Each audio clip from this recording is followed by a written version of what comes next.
공감은 타인 중심적인 것이다. 여러분 다 이렇게 생각하지 않으세요? 이게 오해였어요. 사실 공감은 자기중심적입니다. 기본적으로 남을 위한 것이기 이전에 나를 위한 것이래요. 이게 무슨 말이냐? 행복은 뇌 안에 이 책을 보면 쉽게 이해할 수 있어요. 그런데 공감이 자기중심적이라 치고 그래서 뭐 어쩌라는 거냐? 이게 중요한 거죠. 한 가지만 미리 귀뜸해 드릴게요. 공감 능력을 키우고 싶나요? 그러면 내 감정부터 세분화해서 알아차려야 한대요. 고려대 심리학부 김학진 교수님이 쓴 공감의 이타성과 자기중심성, 이 제목은 되게 학문적인데 내용은 꿀잼이에요. 내 감정을 표현할 때 좋았어, 나빴어 이런 식으로 퉁치는 표현을 하지 말래요. 대신 뭉클했어, 흐뭇했어, 쓸쓸했어, 주눅 들었어 이렇게 정교하게 표현하는 연습을 하래요. 그래야 남들에게도 공감할 수 있답니다. 여러분, 한입쌤이 오랜만에 왔어요. 잘 계셨죠? 오늘 공감의 뇌과학 세계로 함께 가볼게요.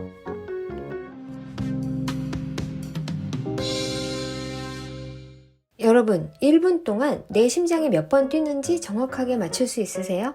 그렇다면 신체 신호 민감도가 높은 거예요. 그런데 심박수를 정확히 맞추는 사람들은 뇌 부위 중에서 뇌섬엽이라는 데가 있는데 이게 크기도 더 크고 더 액티브하대요. 이 부위가 하는 일이 뭐냐면 심장 같은 장기들이 보내는 그 신체 신호들을 통합하는 거예요. 그러니까 뇌섬엽은 기본적으로 내 몸이 지금 어떤 상태에 있는지 알아차릴 수 있게 해주는 기관인 거죠. 그런데 다음 이야기가 정말 흥미로워요. 자기 심박수를 정확하게 맞추는 사람은 공감 능력이 더 뛰어나대요. 상대방의 미묘한 표정을 더 정확하게 구분해내고 다른 사람의 고통에 더 민감하게 반응합니다. 정말? 이 둘이 관계가 있다고? 신기하죠? 이게 바로 공감의 자기중심성의 한 측면입니다. 내 상태를 잘 알아차려야 남에게도 공감할 수 있다. 뇌 섬엽의 역할을 하나만 더 살펴보면 종합적으로 더 잘 이해가 갑니다.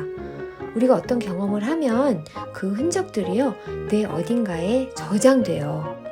책장을 넘기다가 종이에 손가락을 베인 경험 있으시죠? 아우 쓰라려.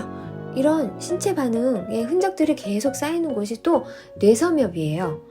다른 사람이 종이에 손가락을 베이는 장면을 보면 마치 내가 베인 것처럼 따갑게 느껴지기도 하잖아요. 우리는 이걸 공감이라고 부르죠. 그런데 이게 어떻게 가능하냐? 다른 사람이 처한 상황을 보면 뇌가 뇌섬엽에 저장되어 있었던 반응의 흔적을 찾아내요. 그리고 상대방의 신체가 어떻게 반응할지, 그 사람이 어떤 감정을 느낄지 빠르게 시뮬레이션을 합니다. 공감의 재료가 뭐냐? 내 과거 경험이 남긴 흔적들이라는 거죠. 그래서 공감은 자기중심적이다. 거꾸로 말하면 내 경험이 남긴 흔적의 레퍼토리가 빈약하고 현재 내 상태를 잘 알아차리지를 못하면 남에게 직관적으로 공감하기 어렵다는 그런 이야기입니다. 그럼 공감 능력을 키우기 위해서 이제 뭘 하면 될까요? 행복은 뇌 안에 여기에 다양한 방법이 제시되어 있어요. TNC 5023 컨퍼런스 강연 내용을 책으로 엮은 것인데 실은 저도 이 책의 한 챕터를 담당했습니다. 하하. 그래서 사심 가득 이 책을 추천해 드립니다. 그런데 저보다 훨씬 더 훌륭하신 네 분의 전문가분들이 흥미로운 공감 이야기를 이 책에서 많이 전달하고 있어요. 다시 공감 능력 키우기 주제로 돌아와서 뇌섬엽의 크기를 부풀릴 수는 없으니까 가능한 방법을 알려드릴게요. 감정 목록을 키워나가는 훈련을 하라고 합니다. 우리는 외부 상황이 어떻게 돌아가는지, 그리고 내 몸이 지금 어떤 신호를 보내고 있는지 이 두 가지 정보를 조합해서 지금 내가 느끼는 감정에 이름을 붙여요. 그런데 감정 단어가 빈약하면 분류, 오류가 일어나는 거죠. 어떤 사람은 모든 상황에서 그저 불편하다고 표현하기도 하잖아요. 그런 사람 있잖아요. 근데 사실은 그저 쑥스러움을 느끼는 건데 거북하고 언짢은 것으로 잘못 해석할 수도 있는 거예요. 그래서 이제부터는 감정들을 세분화하고 다양하게 표현하면 어떨까요? 서러웠다, 뒤숭숭했다, 정겨웠다, 후련했다 이렇게요.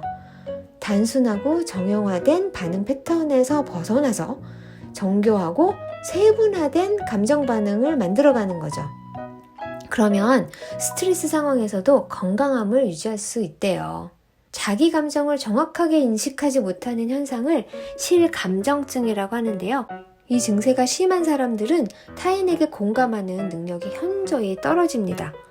그러니까 내 감정을 인식하는 거, 이 능력은 곧 타인을 공감하는 능력인 거네요.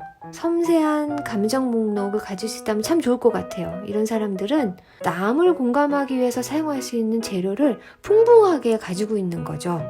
다음에는요, 제가 맡았던 공감이 주는 혜택, 이 챕터의 내용을 전달해 드릴게요. 오늘은 다루지 않은 대체 왜 공감해야 하는가? 공감이 나에게 돈이라도 주나? 네, 연구에 따르면 그렇습니다. 공감이 나에게 무엇을 주는지 살펴볼게요. 2022년엔 한입쌤 활동을 거의 못했어요. 소중한 아이덴티티를 잃어버린 건 아닐까, 언젠간 돌아가야지 걱정하면서도 이제야 오게 됐습니다.